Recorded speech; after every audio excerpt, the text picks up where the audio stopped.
O que vocês achavam que ia ser difícil e tem sido fácil? A convivência e as diferenças. Eu achei que ia ser bem difícil, porque as pessoas colocavam sobre mim um peso do casamento, que o casamento... Tipo assim, claro que a gente tá recém no início, são só 2 meses e tudo mais, mas a gente já tem uma pequena experiência, muito rasa, muito pequena, mas a gente tem uma experiência já, né? Por ficar 24 horas na mesma casa, convivendo, né? Mas as pessoas colocavam sobre mim um peso muito grande sobre o casamento, que o casamento era chato, que era ruim, que era traição, que era mentira, que era desconfiança, que ia dar tudo errado, que pra gente namorar à distância não ia dar nada certo, porque no namoro a gente não teve contato físico, e o contato físico é muito importante, que não sei o quê. Então as pessoas colocavam esse jugo, né, pesado sobre mim, e eu acreditava que realmente o casamento poderia ser dessa forma. Então eu até fiquei com um pouquinho de medo, um pouco de receio, mas eu sempre tentava repreender essas mentiras do diabo sobre a minha vida. E eu declarava as verdades de Deus, falando que ia sim dar certo, que o casamento sim era algo bom, que era o propósito de Deus.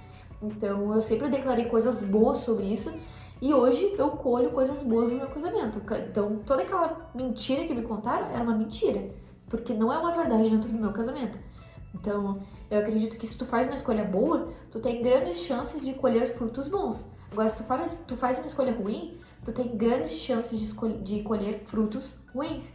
Então, as pessoas, elas sempre depositam em cima de nós as frustrações delas. Então, são só frustrações ruins depositadas em nós, que não temos nada a ver com isso. Como é a relação de vocês com a sogra? Mais de boa, né? Perfeita. Tranquilo. A minha sogra é maravilhosa comigo. Me trata como uma filha. Sogro ainda mais. E a tua sogra? É tranquilo Se ela ver também. esse vídeo, ela vai ficar com ciúmes, tu não falar nada. Não, a gente se dá super bem, os dois se dão muito bem. A Jéssica com a minha mãe, eu com a minha sogra também. É super de boa, não tem... Eu acho que quando a gente busca honrar os ensinos de Jesus, por mais que a gente tenha nossas falhas e tudo mais, é muito difícil as pessoas assim que estão à nossa volta não gostarem da gente, né? Pode ser que, tipo assim, não gostem da nossa personalidade, do jeito que a gente fala, algumas vezes e tudo mais, mas quando a gente busca sempre a paz com todos, é difícil não ter esses atritos entre família. Pode acontecer, né? Mas é de boa, nós somos de boa. O que vocês conheceram um ou outro morando junto que antes não sabiam? Eu não sabia que o João era organizado. Eu pensava que tu não ia ser organizado. Então acho que eu sou. Tipo, eu pensei que tu ia ser aqueles caras que, tipo, deixa a tampa do vaso pra cima, tipo, faz uma molhaçada no chão, deixa a toalha molhada na cama, essas coisas assim, sabe? Eu pensei que ele poderia ser esse tipo de homem, mas graças a Deus ele não é. É bem organizadinho. A mãe, se eu fizesse isso lá em casa, ia dar ruim. Eu acho que foi isso que eu descobri só. É uma coisa boa, né? É uma coisa boa? Eu acho que... Superei as expectativas. Não, a gente tinha se conhecido bem, né, na amizade, então... Até agora tu nada. descobriu que eu cozinho bem. Cozinha bem, é verdade. Tá bem convencida, né? Quem pediu namoro? E eu pedi namoro. Pediu namoro, quem queria me beijar. Como foi contar para os pais? Que a gente tava namorando. Eu não sei. Tipo, nossos pais já desconfiaram, né? Não, a minha mãe sempre me acompanhou desde o início da minha amizade com o João. Ela sempre acompanhou, sempre gostou dele. Claro que depois que a gente começou a namorar foi um pouco complicado essa história. Mas a minha mãe sempre apoiou. E o meu pai sempre foi De boa de também. boa, relax. Os meus pais também de boa. A maior dificuldade do namoro à distância. Eu acho que é você dar espaço pra esfriar muitas coisas, né? Tipo, você esfria... O toque físico não tem, as conversas às vezes elas são limitadas.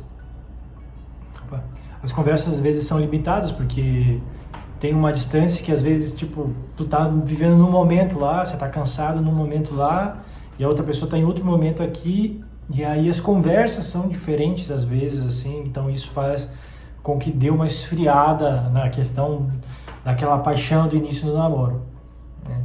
Então, essa foi, acho que, a maior dificuldade que eu encontrei. Pra mim, tiveram várias dificuldades, né? Pra mim como mulher. Uma das grandes dificuldades, né, é a vontade. Você tem que ter força de vontade de fazer dar certo o relacionamento à distância. Porque assim, se me perguntarem, eu vou dizer assim, ó, se puder não namorar à distância, não namore, porque é difícil. Não é uma coisa fácil, não é pra qualquer pessoa. Tem que querer muito, tem que ter muita força de vontade de fazer dar certo, que nem ele falou. De querer conversar, de querer gastar teu tempo, né? Reservar um período do teu dia pra se dedicar a conversar com aquela pessoa, né? A gente conversava sempre por chamada de vídeo todos os dias. Tinha 1 ou 2 dias que a gente não conversava, mas era muito raro. Então a gente conversava sempre e... Então tem que fazer dar certo, tem que querer fazer dar certo. Outra coisa, tem que ter muita confiança. Tu tem que construir uma confiança com aquela pessoa. E é difícil, muito difícil. Então você tem que construir uma confiança com aquela pessoa, tem que saber que aquela pessoa tá lá. Por exemplo, ele tava lá do outro lado do mundo, eu tava aqui. Eu ouvia várias piadinhas das pessoas falando pra mim, tu não sabe o que ele tá fazendo lá, né? Pra plantar dentro da minha mente coisas ruins sobre o João. Só que eu sabia que era tudo mentira, porque ele não era esse tipo de pessoa. Então eu tinha que estar sempre protegendo a minha mente, protegendo meu coração, para essas vozes que surgiam para colocar picuinha na minha mente, para mim acabar desconfiando dele, quebrando a confiança que eu tinha nele. Então, isso é uma dificuldade, a força de vontade e a saudade, da saudade também, né? Eu não sofri tanto de saudade, mas quando me dava meus períodos de saudade, que eu me dava vontade de chorar, essas coisas assim, eu tentava ocupar minha mente com outras coisas. Eu saía, eu ficava conversando com meus amigos, ligava pra chamada de vídeo, eu lia um livro, eu ficava vendo vídeo, filmes com meu pai e com a minha mãe, aproveitando os últimos tempos com eles, né? Então eu ia deitar na cama deles, ficava lá com eles. Então quando me dava muita saudade dele, eu me apegava nas outras pessoas pra não ficar focada só naquilo. Quais as coisas que eu devo fazer antes de entrar no relacionamento? Conversar, muito. Gastar tempo conversando com essa pessoa pra conhecer. Porque as pessoas sempre diziam pra mim, né? Tu não conhece ele, não sei o que, você só se fala por internet. Mas a gente gastava muito tempo pra conversar. A gente ficava horas e horas, às vezes a gente ficava 5 horas de ligação, conversando sobre tudo, sobre o propósito do outro, sobre o que o outro sonhava, o que a gente queria, né? Os defeitos, qualidades, a gente conversava sobre tudo. E como eu e o João, nós somos muito transparentes, eu, pelo menos, não escondia as minhas coisas dele. Se eu não gostava de fazer tal coisa, eu falava. Meus defeitos, eu falava. Tudo bem abertamente pra ele me conhecer. Pra depois que realmente a gente convivesse junto, não fosse nenhuma surpresa pra ele. Tipo, eu não sabia que a Jéssica era assim. Entendeu? Fosse uma surpresa ruim pra ele. Então eu sempre fui bem aberta, assim, contei tudo. E eu acho que isso é uma coisa que precisa ser investida. Tempo de conversa. E ter noção da vida, né? Ser madura, tem muita gente que é sem noção e acaba fazendo coisa, falando coisa. A noção básica da vida que algumas pessoas não têm é importante ter, né? De conversas e tudo mais, tipo, de idiotices. Eu acho que tem às vezes assim, as pessoas têm um pouco muito de infantilidade nas ações e eu acho que isso é uma coisa que não é bom para o relacionamento, porque a mulher, quando olhar para o homem, ela vai ter que ver alguém que, sim, não precisa ter sério que nem eu tô agora, tu deve estar achando, que cara chato, um saco, né? Mas eu sou um saco pessoalmente. Precisa ter essa maturidade, essa seriedade, de no momento de falar coisas sérias, falar sério, né? No momento de brincar, brincar. E a mulher ter confiança e segurança no cara. Então tu tem que ser essa pessoa que transmite isso. E tu só vai conseguir fazer isso quando tu buscar em Deus a santificação. Porque a santificação em Deus, ela te dá maturidade, te dá segurança, te dá paz, te dá alegria, essas coisas assim, né? Então essas coisas são muito importantes. Ter noção da vida, das coisas básicas, para não ser pago como um idiota para as mulheres. E não ora para buscar a mulher. Ora para ser santo. Exato. Última pergunta. Como esperar em Deus? Quais ações eu devo tomar e fazer escolhas? O que a gente acabou de falar. Oração. O que eu fazia no meu período de solteirice, que eu já falei várias vezes aqui pra vocês. Eu gastava meu tempo orando, lendo a Bíblia. Eu lia muito a Bíblia, eu orava muito. Várias vezes ao dia, eu gastava meu tempo fazendo isso. E eu lia vários livros também para me auxiliar em determinados assuntos.